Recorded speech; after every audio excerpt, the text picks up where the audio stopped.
18 March ছুটি থাকছে, ফলে আগামী 17 তারিখ থেকে 17, 18, 19, 20, 21, 22, 23 একটানা 7 দিন ছুটি থাকছে, যাতে সবাই একটু নির্বিঘ্নে বাড়ি যেতে পারেন এবং বাড়ির থেকে যথাসময়ে ফিরে এসে অফিস করতে পারেন। এটা একটা বড় সিদ্ধান্ত হয়েছে।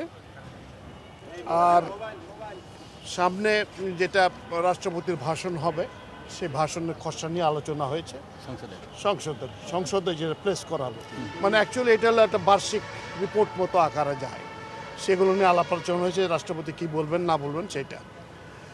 আর আরেকটা সিদ্ধান্ত আজকেই চূড়ান্ত হলো, সেটা হলো যে স্বাধীনতা পুরস্কার 2026 তারিখের এইটার চূড়ান্ত হয়েছে।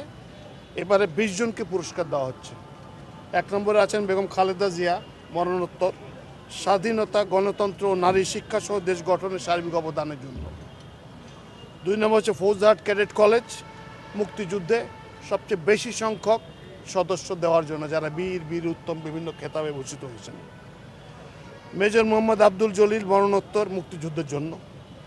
অধ্যাপক ডাক্তার জহুরুল করিম, বিজ্ঞান ও প্রযুক্তির জন্য। ঢাকা মেডিকেল কলেজ হাসপাতাল, চিকিৎসা সেবা এবং চিকিৎসাবিদ্যার জন্য।